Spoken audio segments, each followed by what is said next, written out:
Oke, shalom Bapak Ibu. Saya sudah beberapa kali diminta untuk sharing ya, tapi baru malam ini saya bisa sharing dan saya melihat bahwa itu adalah suatu pengalaman yang saya alami dengan pimpinan Tuhan selama tahun 2024. Tema yang mungkin saya bisa sharingkan itu juga sebenarnya dari istri saya ya. Time is short, waktu adalah pendek. Jadi ini saya bisa minta ada satu dua slide ya. Nah, time is short. Ya, kalau kita lihat di ayat Mazmur 90 ayat 12, ajarlah kami menghitung hari-hari kami sedemikian sehingga kami beroleh hati yang bijaksana. Waktu yang kita alami saat ini tuh kadang-kadang kita nggak tahu ya, tiba-tiba loh seperti ini. Dan ini saya ngalami pada waktu tahun 2024. Kebetulan kira-kira bulan Juli ya, saya pelayanan di gereja, saya itu tugas kolektor ya. Nah, setelah kolektor selesai, kebetulan waktu itu kolektornya ada dua kantong, katakanlah warna putih sama merah ya. Jadi setelah kolektor selesai, saya dengan suatu bapak, katakanlah Bapak X itu, saya ngitung yang kantong merah. Terus ada lagi yang Pak Yos sama ada lagi Pak David itu ngitung yang kantong putih. Setelah itu, setelah kita ngitung, kebetulan mama saya itu toko di Pasuruan ya. Jadi kalau saya ngitung uang itu cepat gitu loh. Cepat. Jadi saya cepat selesai. Kan kita kalau ngitung uang cepat supaya cepat pulang kan. Itu cepat saya terus saya ngomong sama Bapak X ini, Pak pindah ke kantong satunya gitu loh, pindah ke kantong satunya. Karena setelah selesai kan saya ngerekap gitu. Kira-kira 1 menit kemudian Bapak ini marah-marah. Saya ini bukan anak buahmu, kamu bukan bosku. Kok kamu nyuruh-nyuruh saya? Loh, saya bingung loh ini Bapak ini ngomong sama siapa ya? Terus waktu itu, waduh, terus saya bingung. Saya lihat-lihat, loh ini siapa yang diomongin? Terus, saya ini bukan anak buahmu. Gitu loh. Kamu bukan bos saya. Kamu kok nyuruh-nyuruh saya? Loh, Pak, sorry Pak, saya nggak punya pikiran seperti itu. Gitu loh. Akhirnya dia, yaudah saya pulang. Pulang dia. Padahal hitungnya belum selesai. Pulang. Setelah itu saya merasa, waduh, ini kok pelayanan di gereja, tapi kok suasana saya nggak nyaman gitu loh. Ya kan? Terus, waduh, saya ngomong sama Bapak Yos yang, waduh, saya salah tak? Yo, enggak, tadi Pak Hendri kan ngomong pindah ke kantong satunya gitu loh. Karena yang ini sudah selesai. Kok mungkin kata-kata saya keras gitu loh. Akhirnya sampai rumah saya ngobrol sama istri saya. Ya apa ya wong aku gak salah kok diamui kok gini. Jadi kamu doa aja lah supaya kamu bisa menenangkan diri. Saya doa, terus waduh gak enak ini. Kebetulan saya lihat jadwal saya minggu depan. Saya jadwalnya sama bapak itu lagi. Wih, jamnya beda. Kan di gereja saya ada 3 kali kebaktian ya. Jam 7, setengah 10 sama jam 5. Saya lihat, waduh, minggu depan bareng lagi ini. Akhirnya besoknya saya berpikir, waduh Tuhan aku kalau seperti ini saya nggak bisa nyaman gitu loh pelayanan ini. Terus pagi jam 8 saya WA, Pak, kalau kemarin ada kata-kata saya yang tidak nyaman, tidak enak, saya minta maaf Pak. Dijawab sama Bapak itu, ya kamu soalnya merintah-merintah kayak kamu itu bos saya. Terus ya saya maafkan kamu gitu. Aduh, lego saya. Ya saya maafkan kamu gitu. Ya, itu bulan Juli ya. Bulan Desember kemarin, tiba-tiba saya kasih tahu, Bapak itu meninggal. Waduh, kaget. Kira-kira masih umur 62 bapaknya. Meninggal. Waduh. Terus istri saya ngomong, untung kau minta maaf. Terus kalau enggak, kamu nanti minta maaf di surga, lek ketemu. Iya kan, kalau enggak kan. Terus setelah itu saya melihat, waktu itu pendek sekali ya Bapak Ibu ya. Jadi kadang-kadang terus kita lihat ayat yang kedua. Nah, kadang-kadang kita melihat bahwa kita melihat terlalu sibuk, nggak ada waktu, waktu berjalan terlalu lama atau waktu berjalan terlalu cepat ya. Sehingga kita itu nggak melihat kita harus melakukan apa-apa gitu loh. Kita lihat di Yohanes 9:14, kita harus mengerjakan pekerjaan Dia mengutus aku selama masih siang akan datang malam di mana tidak ada seorang pun yang dapat bekerja. Saya bersyukur ya pada waktu saya mesong, saya bayangkan kalau saya waktu itu mesong misalnya masih ada beban seperti itu kan saya nggak enak kan juga sama istrinya. Mungkin dia juga cerita sama istrinya. Dari situ saya melihat bahwa apa yang kita lakukan itu ya kita harus melihat bahwa waktu itu sangat pendek. Kita nggak bisa tahu dengan apa, oh ini nanti seperti ini gitu. Jadi saya bersyukur ya waktu itu setelah saya ketemu juga dengan istri saya, saya bersyukur lah. Saya juga anak-anak saya juga sudah tahu, saya cerita semua. Ya bersyukur lah apa sampai seperti itu gitu loh. Nah, terus saya juga merasa lega gitu. Nah mungkin ini yang bisa saya sharingkan, mungkin bisa untuk Bapak Ibu juga menjadi berkat lah bukan selama ini yang saya merasakan tahun 2024. Oke, terima kasih Pak. Terima kasih, luar biasa. Luar biasa Bolo Gurek. Yang lainnya juga sama-sama kita di City Chapter ya. Kita akan menjadi orang-orang hebat ya toh, bersama dengan Tuhan ya. Baik, saya undang untuk Pak Bernard untuk memberikan uh, firman-Nya malam hari ini. Tadi yang saksi ini Insinyur Endri. Dulu pernah jadi staf di karyawan saya di PT Karya Anugerah Unggul. Saya di kontraktor. Dan sekarang ini baru saja kali pertama hadir di sini juga insinyur yang lain, tapi namanya juga hampir sama, Hendri. Nah, mungkin mungkin saya suruh maju ke sini nih. Sebentar ya. Sini Hen. Mungkin bisa nanti sharing sebentar lah ya. Jadi dia juga biasanya ngitung beton, ngitung apa namanya konstruksi di kantor saya. Tapi kemudian dia mendapatkan sesuatu yang bisa lebih maju lagi. Jadi dia pamit sama saya, dan saya berkati dia. Gitu. Dan dia mulai usaha jadi supplier, masukkan di Indomaret segala macam, saudara. Sekarang ternyata jadi eksportir ini. Nah, coba saya saksi sedikit lah. Ini pernah juga di Full Gospel ini. Gitu. Tapi kemudian mundur. Berapa minggu yang lalu dia telepon saya, kemudian saya doakan dan saya katakan, kamu jangan mundur lagi. Datang di chapter saya. Wah, datang pada malam ini. Kita berikan tepuk tangan untuk Tuhan Yesus. Ya, terima kasih. Saya dulu pertama kali bergabung setelah resign dari tempatnya Pak Bernard, bergabung di FGB. Kemudian saya cukup aktif dalam pelayanan. Saya bersharing di beberapa tempat, banyak tempat. Dan satu hal yang saya ingat bahwa sejak pertama kali saya memulai bekerja, meskipun saya kecil, karena waktu itu saya memulai dari berjualan kelapa.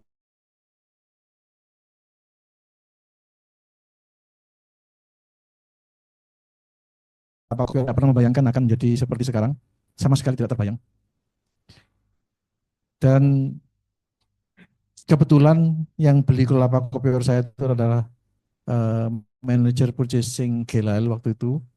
Dan kebetulan juga kelapa yang saya kirim itu bukan kopior, tapi kelapa. Jadi terpaksa saya kembali lagi ke situ, saya menukari. Ternyata kejujuran yang sudah saya tanamkan, panji-panji kekristenan, panji-panji saya itu adalah Kristus bagi seorang Kristen, bagaimana menjadi seorang pengusaha meskipun dari hal yang kecil sekali.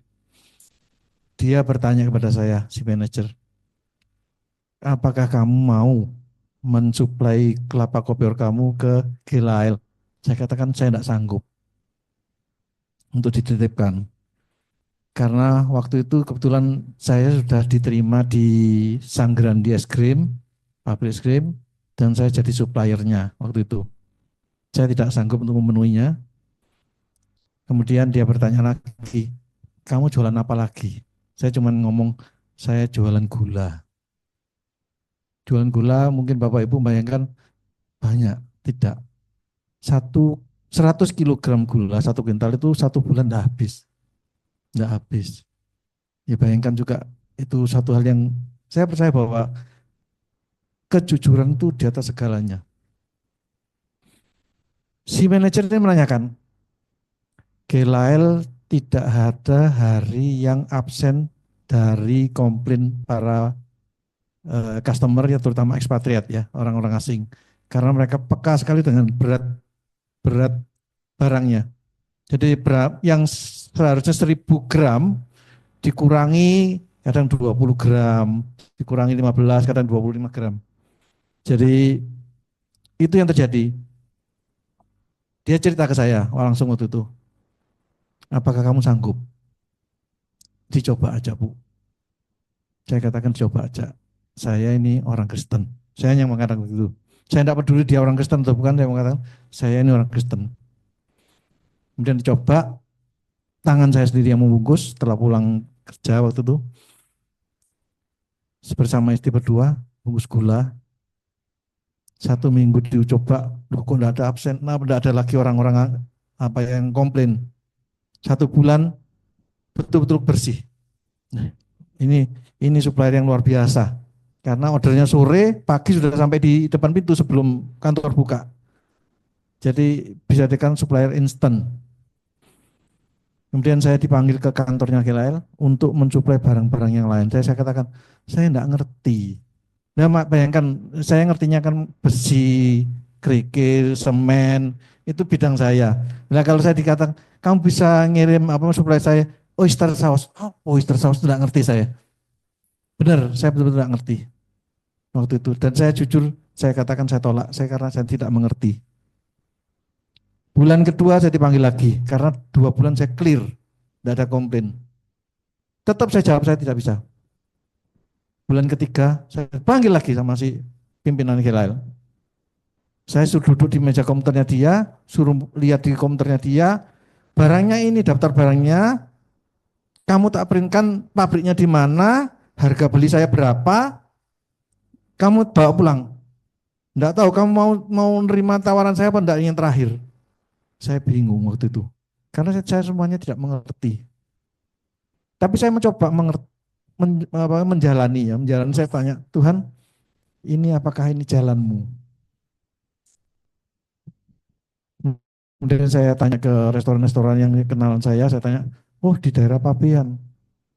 Saya coba ke sana, kebetulan kok ada satu encik yang luar biasa sadisnya. Saya tanya, Cik, aku daftar ini barang ini, tapi aku enggak ngerti sama sekali. Ya apa ini? Ya jangan enggak usah khawatir. Yang penting satu, lu bawa duit ke sini tak kasih barang. Jadi enggak usah lu repot-repot. Tak pikir, nah duitnya banyak ini masalahnya, saya enggak punya uang. Singkat kata, setelah sekian lama dari satu macam gula saja saya supply, akhirnya saya mensuplai di GLL 167 item barang waktu itu. Jadi saya lihat dari harga yang diberikan ke saya, supplier sebelum saya, mereka mengambil profit itu antara 50-65% dari harga pokoknya. Itulah waktu itu GLL kenapa mahal sekali. Sedangkan saya hanya mengambil 12,5 maksimum 15%. Sehingga akhirnya barang-barang yang saya pegang itu menjadi booming. Dan GLL betul-betul melejit penjualannya setelah saya pegang. Singkat kata akhirnya manajer-manajer itu berpencaran kemana-mana dan nama saya dibawa ke seluruh Indonesia. Dan sekarang setelah Tuhan menempatkan Surabaya, kemudian Bali, Indonesia, dan ternyata Tuhan tidak hanya mencuri situ saja. Ternyata Tuhan mengirim saya untuk mengekspor barang ini. Puji Tuhan. Haleluya. Ayo kita naikkan satu pujian. Ajaiblah Tuhan, kau sungguh heran. Dengan segenap hati kami mau menyembah Engkau. Dengan segenap hati kami memuji Engkau Allah yang ajaib. Yang kalau kami melihat masa-masa yang lalu, tahun 2024, hari lepas hari, itulah berkat kasih setiamu yang menolong kami, menopang kami, memimpin kami, sehingga kami bisa melewati setiap hari dengan berkat anugerah daripada Tuhan. Oleh sebab itu berbicaralah pada malam hari ini, ya Bapa, karena kami percaya firman-Mu ini yang kami perkatakan, kami merenungkannya siang dan malam, bertindak hati-hati sesuai firman Tuhan, maka perjalanan hidup kami berhasil. Dan kami beruntung di dalam nama Tuhan Yesus. Haleluya. Amin. Kita berikan kemuliaan Tuhan dan silakan duduk. Selamat tahun baru. Tahun 2000 berapa ya? Oh ya benar juga ya. 2025. Tadi Dr. Hendro sudah mengingatkan. Jadi dalam agenda daripada FGB MFA Indonesia tahun ini temanya adalah tahun level up, artinya mesti naik kelas gitu loh saudara ya. Kalau masuk naik dalam tiap tahun mestinya tambah naik tingkat gitu. Jadi jangan sampai tinggal kelas saudara ya. Jadi kalau naik kelas, naik tingkat, kita tahu apa yang mesti di level up itu. Jadi paling tidak bagi kita yang paling utama itu adalah karakter kita itu yang mesti di level up.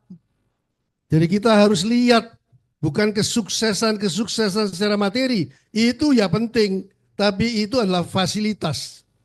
Tapi yang prioritas yang akan berlaku sampai kekal selama-lamanya adalah karakter kita ini loh. Tahun 2024 masuk 2025 mestinya lebih menyerupai Tuhan Yesus. Nah itu baru namanya level up. Sehingga dengan demikian bahwa tahun yang baru ini kita bisa mengetahui bahwa Tuhan itu yang memberkati kita dan Dia mau supaya kita sungguh-sungguh bisa melihat pertolongan demi pertolongan daripada Tuhan. Level up di dalam karakter daripada Kristus. Compassion yang malam ini kita akan bicarakan sebentar. Belas kasihan Allah, belas kasihan melihat jiwa-jiwa itu adalah karakternya Yesus. Ya. Dan ini yang kita juga mesti level up. Jadi pelayanan kita itu bukan hanya suatu harus ini, harus itu. Tapi bagaimana kita melayani jiwa-jiwa itu dengan hati yang jatuh belas kasihan. Nah itu yang paling penting saudara. Sehingga dengan demikian pelayanan kita ini benar-benar akan menjadi suatu pelayanan yang sungguh-sungguh memperkenankan hati Bapa di sorga itu. Jadi Francis Owusu sebagai international presiden kita, itu dia mengatakan di dalam newsletternya beberapa bulan yang lalu, dia katakan, tugas utama daripada FGB MFI itu adalah seperti apa yang dikatakan oleh Dr. Mordecai Ham.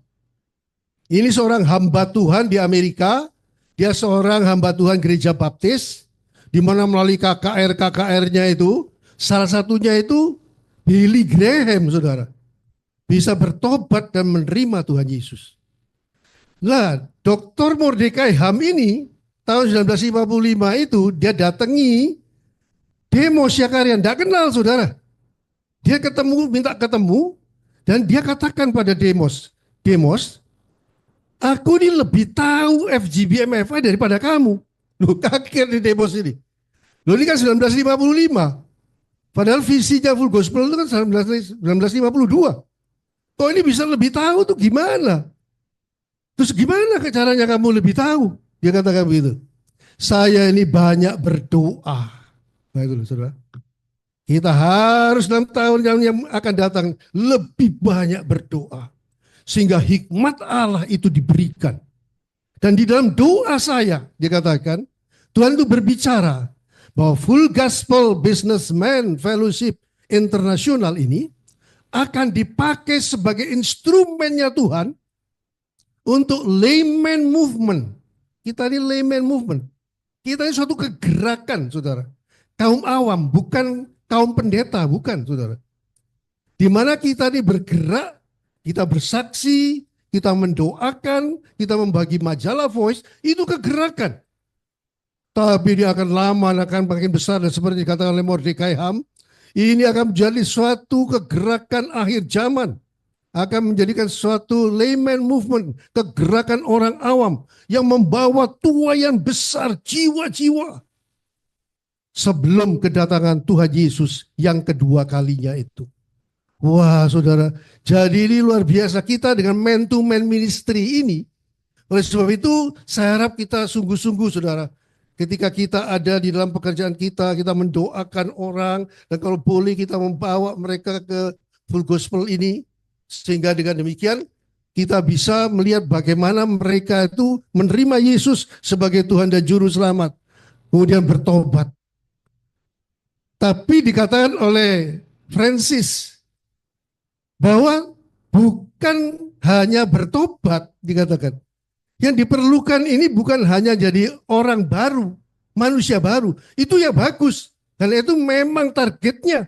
Bagaimana kita memenangkan jiwa-jiwa. Tetapi mandat yang diberikan oleh Tuhan untuk full gospel, itu adalah memuridkan. Jadi mereka yang sudah terima Tuhan Yesus ini, mereka lahir baru, dikumpulkan dalam chapter seperti sekarang ini, sudah. Ada firman Tuhan, ada kesaksian, sehingga mereka semuanya itu bisa bertumbuh menjadi serupa Kristus. Baik di dalam kasih, sukacita, damai sejahtera, kebaikan, kemurahan, kesabaran, kesetiaan, kelemah lembutan, penguasaan diri, hidup dalam kebenaran dan kekudusan. Ini yang mesti kita nilai dari chapter kita nih. Apakah orang-orang yang sudah tahun lalu tuh hadir, mereka ini bertambah, bertumbuh menjadi murid Tuhan? Apakah mereka ini menjadi lebih serupa Kristus dalam mengampuni, dalam mengasihi, dan lain sebagainya? Itu adalah pemuritan. Dan pemuritan itu adalah bukan tugas utama dari setiap orang percaya, seperti dikatakan di dalam Injil Matius pasal yang ke-28. Ini adalah amanat agung, ya, dikatakan. Oh, ini tadi Matius pasal 2, ya. Ayo kita baca ya. 1, 2, 3. Karena itu, pergilah, jadikanlah semua bangsa muridku, dan apa? Baptislah mereka dalam nama Bapa dan Anak dan Roh Kudus, dan ajarlah mereka melakukan segala sesuatu yang telah kuperintahkan kepadamu. Sampai situ dulu. Jadikanlah semua bangsa. Kita perginya kemana? Marketplace, ke keluarga kita. Kita sharing pada mereka, kita berikan mereka majalah Voice, kita doakan mereka. Dan kalau mereka terima Tuhan Yesus, bawa ke gereja, dibaptis. Nah, kemudian di dalam chapter meeting, member meeting, itu kita diajarkan dan katakan, ajarlah mereka melakukan segala sesuatu telah kuperintahkan kepadamu. Jadi seperti yang saya sharing sekarang ini, firman Tuhan, itu adalah sesuatu yang sudah diajarkan oleh Tuhan, sehingga kita ini boleh makin mengerti, gitu loh. Oh, tujuan kekristenan ini boleh makin serupa Kristus, hidup dalam kebenaran, sehingga kita bisa menjadi berkat buat banyak orang, gitu. Jadi ini adalah pelayanan daripada Tuhan Yesus. Jadi pelayanan Tuhan Yesus itu sama seperti pelayanan kita itu. Jadi artinya bahwa dia mengajar, kemudian dia menyembuhkan orang, mendoakan orang, kemudian memberitakan Injil. Coba kita baca di dalam Injil Matius pasal yang ke-9, ya, ayat yang ke-35. Kita baca yang 35 dulu ya. 1, 2, 3. Demikianlah Yesus berkeliling ke semua kota dan desa. Ia apa? Mengajar dalam rumah-rumah ibadat dan memberitakan Injil Kerajaan Sorga, serta melenyapkan segala penyakit dan kelemahan. Ini pelayanan Tuhan Yesus. Dan ini diadopsi oleh full gospel. Ini sebenarnya gereja, gitu. Sama ya, jadi artinya bahwa kita ini di marketplace, dikatakan situ, berkeliling ke semua kota, berkeliling di marketplace, mengajar, kita membawa mereka datang ke chapter ini untuk diajar, diberikan kesaksian bagaimana seharusnya menjadi orang yang percaya, yang makin bertumbuh, hidup dalam kebenaran, hidup dalam kekudusan, dan mereka kemudian peduli akan orang lain, sehingga mereka ini menjangkau jiwa-jiwa, saudara. Nah, di sana katakan setelah mengajar, jadi mengajar ini adalah suatu pemuritan, ya, pemuritan supaya mereka bertumbuh menjadi serupa Kristus. Perlu pengajaran. Kemudian apa? Melenyapkan segala penyakit dan kelemahan, mendoakan. Kita kalau melihat ada yang sakit dan lain sebagainya, kita doakan.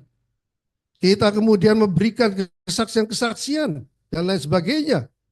Sehingga dengan kita mematahkan semua belenggu-belenggunya itu. Dan kita juga lihat di situ bahwa memberitakan Injil Kerajaan Sorga bagi kita yaitu kita sharing, kita ketemu dengan orang lain di marketplace, kita bersaksi, kita membagi majalah voice, kemudian kita mendoakan. Ini pelayanan Tuhan Yesus sama sudah gitu loh. Jadi itu gitu loh. Nah, yang saya mau tekankan di sini, pelayanan kita sudah sama dengan Tuhan Yesus. Kita bertumbuh di sini menjadi karakter Kristus, kemudian kita di lapangan, di marketplace, kita sharing, kita kemudian mendoakan orang sakit, dan lain sebagainya. Tapi yang terpenting adalah hati kita yang tadi saya katakan level up itu, mesti naik tingkat. Itu rasa belas kasihannya. Saya merasakan, saudara, sampai kan bertambah lama saya merasakan saya ada jatuh belas kasihan. Kalau dulu melayani itu hanya suatu keharusan. Karena dikatakan saya harus melayani. Saya menjadi majelis gereja. Dan lain sebagainya, saudara. Tapi lama-kelamaan, iya ya. Saya melihat jiwa-jiwa itu yang dalam keadaan sakit dan lain sebagainya. Itu mereka, itu kita jatuh dengan belas kasihan. Karena dikatakan dalam ayat 36 tadi itu, Tuhan Yesus itu mengatakan bahwa dia jatuh belas kasihan melihat jiwa-jiwa. Tergeraklah hati Yesus oleh belas kasihan kepada mereka karena mereka itu lelah dan terlantar seperti domba yang tidak bergerak. Lelah ini dalam bahasa Inggrisnya dikatakan distress. Jadi orang-orang yang punya tekanan mental, mungkin di dalam pekerjaan, di dalam sakit penyakit, kita datang pada mereka. Kita datangi mereka, kita hibur mereka. Kita kemudian juga doakan mereka. Bebaskan daripada belenggu, mungkin belenggu hutang dan lain sebagainya. Sehingga dengan demikian pelayanan kita itu menjadi suatu pelayanan yang sungguh-sungguh memperkenankan hati Bapa di sorga itu. Jadi kalau kita melihat di sini bahwa pelayanan kita ini yang jatuh belas kasihan ini yang perlu kita level up itu, saya melihat teman-teman di sini ini pada umumnya saya rasa sudah melakukan itu.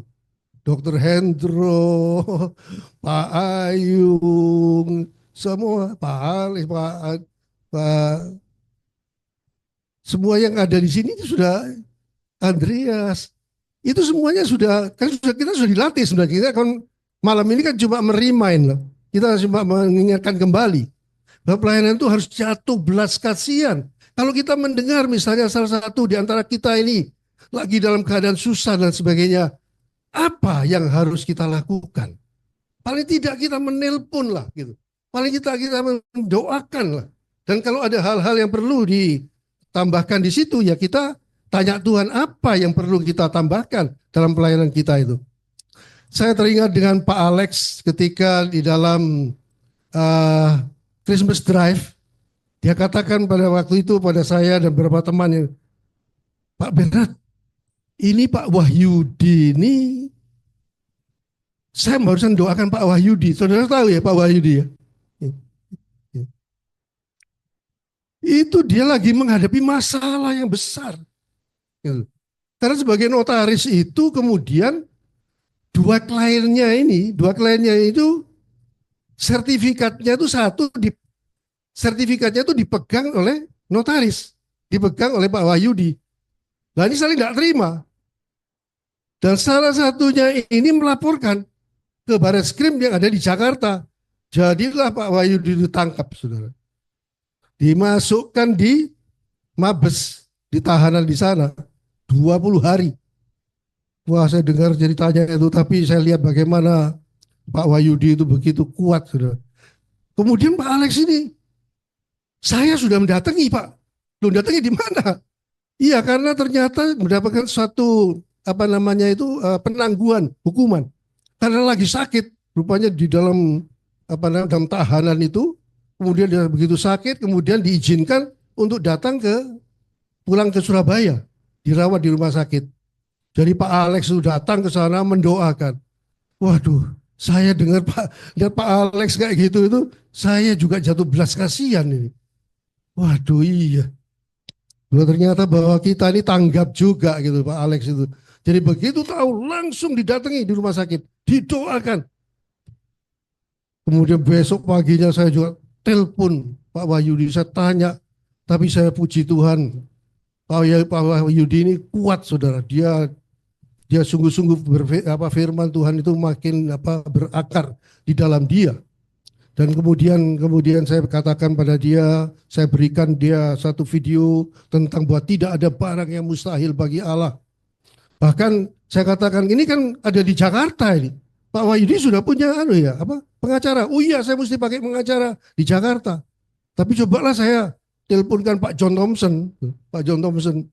Saya tanya, Pak John, nanti kalau misalnya ini Pak Wahyudi ini perlu, bisa ya Pak John? Pak Johnnya waktu itu di Eropa, saudara. Saya oke Pak. Saya kalau misalnya mau telepon saya bisa, silakan. Jadi saya kasih tahu sama Pak Wahyudi. Tapi mungkin Pak Wahyudi tidak telepon Pak John. Tapi yang penting itu apa yang kita lakukan itu sebenarnya keluar dari hatinya Tuhan. Bahwa kita ini mau mengasihi, kita melihat dengan jatuh belas kasihan orang-orang yang dalam keadaan kesusahan itu. Nah, pada saat ini saya mau mengingatkan saudara-saudara sekalian, kita mulai setiap hari itu dengan kita tanya kepada Tuhan, Tuhan, apa yang harus saya bisa lakukan hari ini? Berikan saya mata seperti matanya Tuhan yang jatuh belas kasihan melihat jiwa-jiwa. Dan itu ternyata bagi saya itu banyak pengaruhnya, saudara. Kenapa? Saya jatuh belas kasihan. Ketika saya jalan pagi jam 5, kemudian saya lewat di depan warung kecil, saudara. Kemudian juga kalau lewat di sana pada waktu saya ke kantor juga lewat di sana. Ada warung kecil yang di sana ada seorang ibu yang tua yang jualan nasi, saudara. Suaminya dulu tukang becak, sudah meninggal. Jadi dia tinggal sendirian, bikin nasi dan segala macam. Anaknya jadi tukang bangunan, tapi tidak tinggal dengan dia. Gitu. Satu saat setelah saya ngomong bahwa Tuhan engkau memberikan saya mata seperti matanya Tuhan Yesus yang jatuh belas kasihan melihat jiwa-jiwa. Saya melihat warung itu tutup, saudara. Saya pikir wah ini pasti pulang ini sudah. Karena sudah mungkin karena ada lagi yang sana ya akhirnya dia buat sendirian sudah malas lama-lama.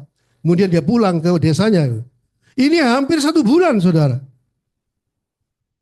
Tapi pada waktu itu mendekati 1 bulan, kemudian driver saya itu dikasih tahu oleh orang sebelahnya. Loh, ibu itu ada di dalam. Loh, dalam sama siapa? Sendirian. Dia lagi sakit katanya. Waduh, ini kalau saya minta hatinya Tuhan Yesus, mata seperti mata Tuhan Yesus memandang orang yang dalam kesukaran itu. Hati saya tanya, Tuhan apa yang harus saya katakan? Bagaimana caranya bisa menemui ibu ini? Karena dia di dalam kan, dia sendirian. Gitu. Tapi Tuhan menjawab doa saya, saudara. 2 hari kemudian ternyata buka warung itu. Jadi kemudian driver saya ketemu sama dia. Dan dia tanya, loh Bu, ibu ini selama ini kemana? Sudah hampir 1 bulan.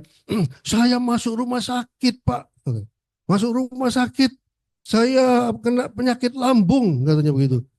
Waduh, tapi sekarang sudah sembuh. Tapi di situ kemudian saya digerakkan oleh Tuhan memberikan sejumlah uang. Karena saya melihat itu warungnya itu kosong sekarang, saudara. Sudah 1 bulan tidak ada income, gitu. Jadi kosong, tempat biasanya ada botol-botol aqua dan lain sebagainya. Kemudian gantungan kerupuk-kerupuk dan lain sebagainya. Dan saya percaya dia sangat berterima kasih menerima keuangan dari yang Tuhan gerakkan saya itu. Ya tidak banyak, tapi ya cukup lah mestinya gitu. Untuk kulaan mungkin aqua, kulaan kerupuk dan lain sebagainya. Dan di situ kita merasakan satu kebahagiaan yang luar biasa. Jadi ini yang saya katakan level up itu. Kalau dulu kita tidak terlalu terasa kayak gitu-gitu itu. Tapi sekarang bisa lebih peka. Oleh sebab itu saya percaya bahwa ini tracknya sudah benar. Gitu loh. Oleh sebab itu saudara-saudara sekalian, mungkin kita tidak langsung dengan menginjil. Tapi apa yang Tuhan taruh dalam hati kita itu? Apa hatinya Tuhan itu? Untuk menolong orang itu. Itu kita lakukan, saudara. Dan itu tidak akan sia-sia. Seperti cerita yang mungkin ada di antara saudara pernah mendengar dari, ada saya dulu membaca yang dulunya itu di majalah Intisari bertahun-tahun yang lalu. Itu diceritakan di Chicago pada waktu itu ada serombongan salesman yang sedang mengadakan suatu rapat kerja di sana beberapa hari. Nah pada hari Jumat mereka harus pulang, saudara, ke kotanya masing-masing, ke kotanya, karena mereka lagi janjian sama istrinya untuk makan malam. Jadi mereka ini tergesa-gesa, siang atau sore itu, datang kemudian mereka dapatkan boarding passnya, kemudian mereka cepat-cepat masuk ke waiting room, karena sebentar lagi akan berangkat. Nah karena mereka ini cepat-cepatan, saudara, ternyata salah satu tuh nyenggol jualannya anak perempuan, jualan apel, saudara. Itu disenggol. Wah, jatuh semua nih apelnya ini. Tapi mereka tidak terlalu peduli. Dia katakan, walah, kita ini lebih penting ini. Kita harus ketemu istri kita dan ini pesawatnya sudah mau berangkat ini. Sudah mereka, ayo cepat kita masuk, masuk aja. Tapi ada satu orang di rombongan itu yang kemudian dia merasakan ada sesuatu Tuhan berbicara pada dia. Jadi dia kemudian tidak melangkah lebih lanjut. Kemudian dia katakan, saya ini mempunyai rasa belas kasihan. Kemudian dia katakan pada orang teman-temannya itu, kalian berangkat saja. Saya akan tolong akan gadis itu untuk mengumpulkan apel. Loh, gimana? Biar dia kumpulkan sendiri, katanya yang teman-temannya. Kita berangkat, kita akan terlambat. Enggak, pokoknya berangkat, kasih tahu istri saya terlambat. Jadi pada waktu dia ngambil keputusan itu, saudara, dia mendapatkan satu kelegaan yang luar biasa. Dan ternyata benar, saudara. Ketika dia berbalik menuju pada gadis itu, dia melihat gadis itu gadis buta ternyata. Jadi bayangkan paniknya gadis buta itu. Ketika apelnya itu gelinding semua kemana. Mau cari gimana dia? Dia teriak-teriak, tolong, tolong, tolong. Tidak ada yang peduli. Tapi dia kemudian mengumpulkan itu dan dia kata Tuhan terima kasih ini. Ini pasti dari Tuhan ini. Jadi kemudian setelah dikumpulkan, kemudian dia memberikan uang $40 dikatakan. Ini uang sebagai pengganti apelmu yang rusak. Saya berikan ini semoga ini bisa cukup untuk bisa membeli apel yang baru. Wah ini terima kasih akan gadis ini saudara. Kemudian orang ini pergi. Tapi ketika dia pergi, dikejar sama gadis itu. Dan gadis itu bertanya, Tuhan, Tuhan, apakah Tuhan itu Yesus, Tuhan? Apakah Tuhan itu Yesus? Waduh, ketika dia mendengar ini, saudara, dia merenung ketika dia kemudian ambil lagi boarding busnya untuk yang berikutnya. Dia, apakah Tuhan itu Yesus? Apa yang kita perbuat pada orang lain, kalau dengan hati yang jelas bisa berbelas kasihan, itu pasti hatinya Yesus. Orang itu walaupun tidak diinjili, pasti dia tahu ini Yesus yang berbelas kasihan pada setiap orang yang sengsara, yang mau menghibur, menguatkan, dan bukan itu saja, tapi mau menyelamatkan untuk masuk surga kekal selama-lamanya. Compassion. Puji Tuhan. Haleluya. Amin. Mari kita tundukkan kepala.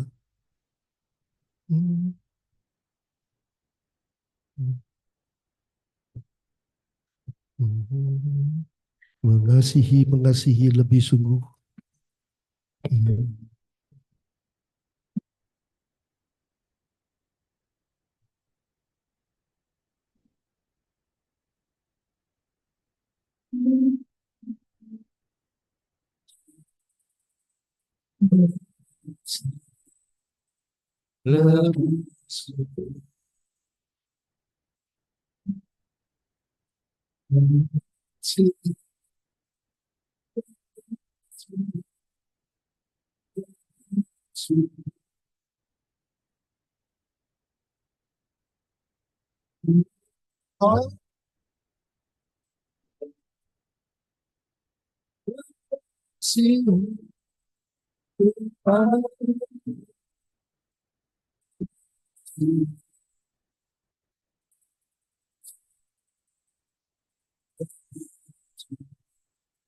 Mari kita bangkit berdiri melayani.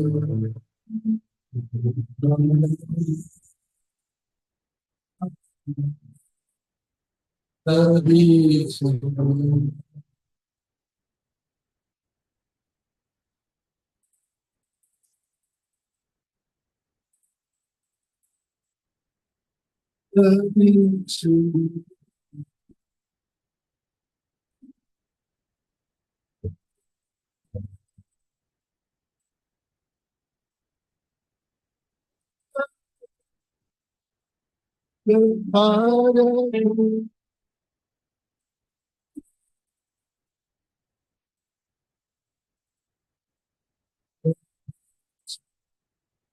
mari kita sembah.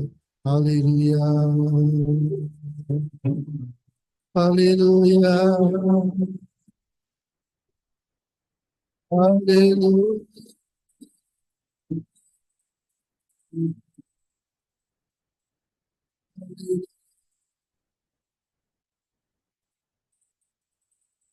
Haleluya.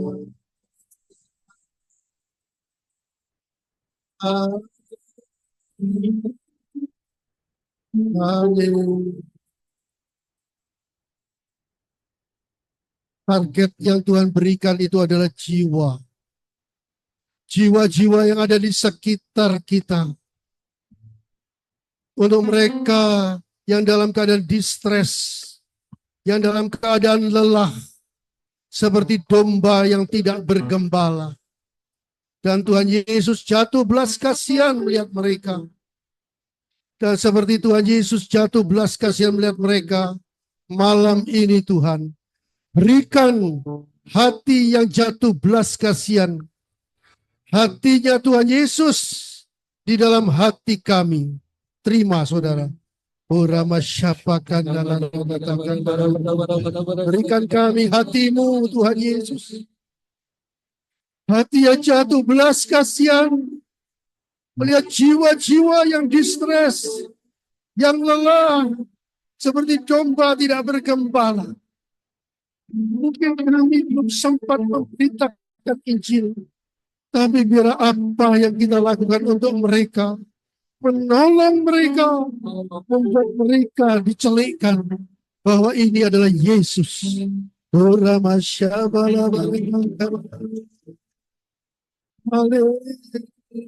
Mari kita minta hati ya Tuhan, supaya pelayanan kita lebih sungguh-sungguh tahun 2025 ini, supaya kita bisa mengasihi Tuhan dengan lebih sungguh-sungguh, dan kita bisa melebihi dengan kita mengasihi jiwa-jiwa lebih sungguh-sungguh lagi.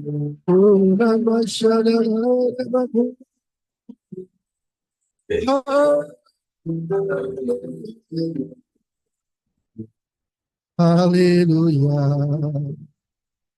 Dan sebelum kita mulai dengan jiwa-jiwa yang ada, tapi mulailah dari dalam keluarga kita.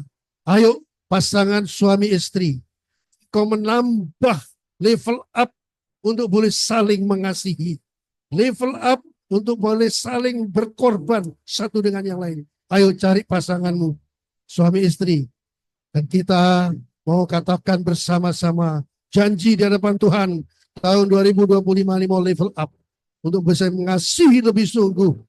Suami mengasihi istri, istri mengasihi suami. Harus level up. Tidak boleh lagi ada pertikaian-pertikaian. Tidak boleh lagi ada kebencian. Tidak boleh lagi ada ngomel-ngomel. Ayo kita sembah Tuhan. Haleluya. Haleluya.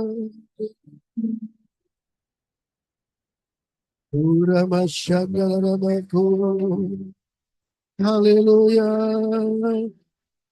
Silakan katakan dengan kata-katamu sendiri, kata-kata yang manis, kata-kata yang tulus dari dalam hati, yang diurapi oleh belas kasihan Tuhan, kita melihat pasangan kita melihat kekurangannya, dan kita rindu supaya kita melengkapi kekurangan itu. Oh, jangan kita memarahi, bukan lagi kita menghakimi, tapi harus melengkapi, bisa melengkapi kekurangan yang lain. Katakan, aku mengasihimu, aku mau level up, lebih mengasihimu, lebih mau berkorban. Ramasyadalamaku. Haleluya. Terima kasih biarlah tahun 2025 ini menjadi tahun yang lebih manis lagi buat suami istri, khususnya yang ada di FGBFI City Chapter. Oh, haleluya. Haleluya. Kita mau level up dalam mengasihi. Tunjukkan kita mengasihi Tuhan dengan segenap hati, dengan segenap jiwa, dengan segenap kekuatan. Dan kita percaya kasih Tuhan itu akan memenuhi kita, sehingga kita bisa makin mengasihi suami, boleh makin mengasihi istri, boleh makin menguasai keluarga, sehingga kita bisa mengasihi lebih lagi orang lain. Terima kasih Tuhan. Haleluya. Haleluya. Kalau ada ganjelan, segera selesaikan malam ini juga, supaya tahun ini menjadi tahun yang indah. Tahun jangan ada ganjelan apa-apa. Ganjelan itu buat doamu tidak bisa didengar, doamu terhalang.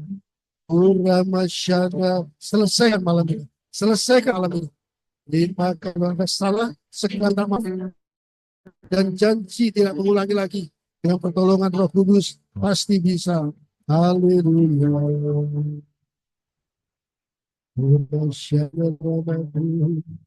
Nikmati saudara, nikmati kemanisnya. Inilah malam buat saudara suami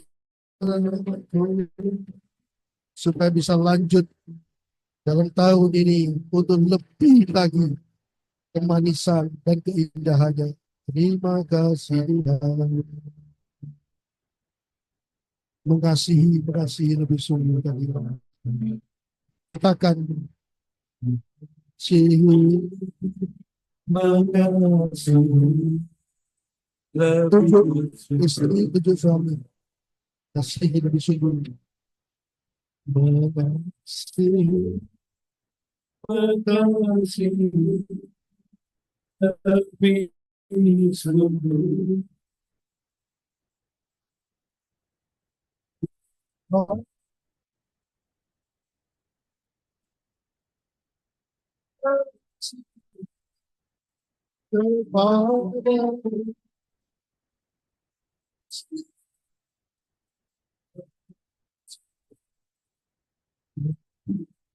Sekarang hanya suami saja, istri dengarkan, mengasihi istriku lebih sungguh, mengasihi istriku lebih sungguh, mengasihi istriku lebih sungguh. Istri dengarkan, lebih dulu mengasihi kepada mengasihi istriku lebih sungguh. Pegang dia, mengasihi lebih sungguh. Sekarang suami mendengar istri yang mengatakan mengasihi suami lebih sungguh. Kasih suamiku lebih, pegang suamimu lebih erat. Kasih suamiku lebih sungguh.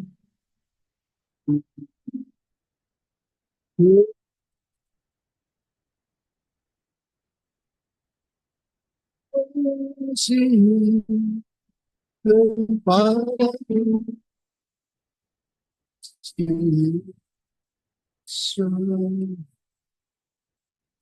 lebih. Haleluya. Haleluya. Haleluya. Haleluya. Haleluya.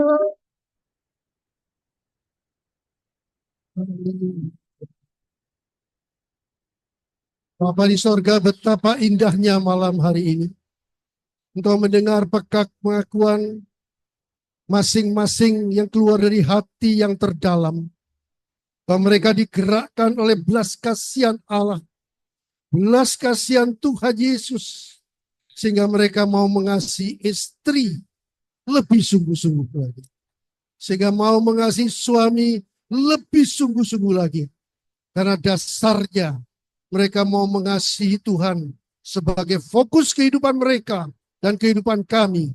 Mengasihi Tuhan dengan segenap hati, segenap jiwa, segenap kekuatan, segenap akal budi. Oleh sebab itu, kasih Bapa dicurahkan atas setiap keluarga kami. Terima, saudara. Kasih Bapa dicurahkan atas suami, atas istri, atas anak-anak, seluruh isi rumah tangga tanpa terkecuali. Kasih Bapa, kasih Yesus itu juga memancar keluar, sehingga compassion itu membuat orang melihat Yesus itu hidup kembali di tengah-tengah mereka. Terima kasih Bapa malam hari ini. Dalam nama Tuhan Yesus kami sudah berdoa. Setiap kita katakan amin. Tuhan Yesus memberkati kita. Ya, Mari kita menyatukan hati. Bapa di surga, sungguh malam hari ini kami merasakan ada pengurapan yang baru kepada kami semua, khususnya yang ada di GT chapter ini. Kami melihat Tuhan, Engkau sudah bekerja di antara kami. Engkau begitu ajaib, Engkau begitu luar biasa. Kami mendapatkan berkat yang sungguh tidak pernah kami pikirkan, yang tidak pernah kami dengar dan tidak kami lihat Tuhan. Tapi semuanya itu sudah Kau sediakan bagi kami semua. Di tahun 2025 ini, Engkau akan bekerja lebih lagi Tuhan di antara kami untuk mendatangkan kebaikan. Kami percaya, kami berdoa Tuhan, dari semua yang Tuhan rencanakan Tuhan, tidak ada satupun yang tidak tergenapi Tuhan atas kehidupan kami pribadi. Khususnya dalam pelayanan City Chapter ini Engkau memberkati Pak Bambang dan seluruh timnya, Pak Halim sebagai field rep yang akan mendukung Tuhan, Pak Gogo sebagai RD. Kami semua boleh bekerja bersama-sama hanya untuk kemuliaan nama-Mu saja Tuhan. Bukan untuk kami Tuhan, tapi kami sudah menerima banyak begitu kebaikan-Mu Tuhan. Sehingga inilah Tuhan wujud terima kasih kami untuk kami boleh turut mengambil bagian dalam pekerjaan-Mu yang ajaib dan mulia. Terima kasih Tuhan, kami boleh ada di tempat ini. Engkau sudah memberkati kami dengan firman-Mu lewat Pak Bernard Tuhan. Engkau juga memberkati kami dengan kesaksian-Mu melalui Pak Hendri Tuhan. Juga melalui Pak Hendri, dua-duanya memberkati kami Tuhan. Pak, acara di tempat ini Tuhan, kami sungguh mendapatkan kekuatan yang baru Tuhan. Untuk kami boleh berjuang bersama-sama di marketplace untuk menjangkau jiwa-jiwa yang sudah Kau tentukan untuk diselamatkan dalam nama Tuhan Yesus. Terima kasih Bapa, kami boleh pulang dengan damai sejahtera Allah yang daripada Tuhan Yesus sendiri Tuhan. Kekuatan yang berlimpah-limpah yang hanya dari Roh Kudus-Mu menyertai kami sehingga kami mampu menjadi pelaku-pelaku firman dan kami boleh melakukan apa yang rencanakan tepat seperti yang Kau kehendaki Tuhan. Di dalam nama Tuhan Yesus kami membawa berkat-berkat-Mu. Haleluya. Amin.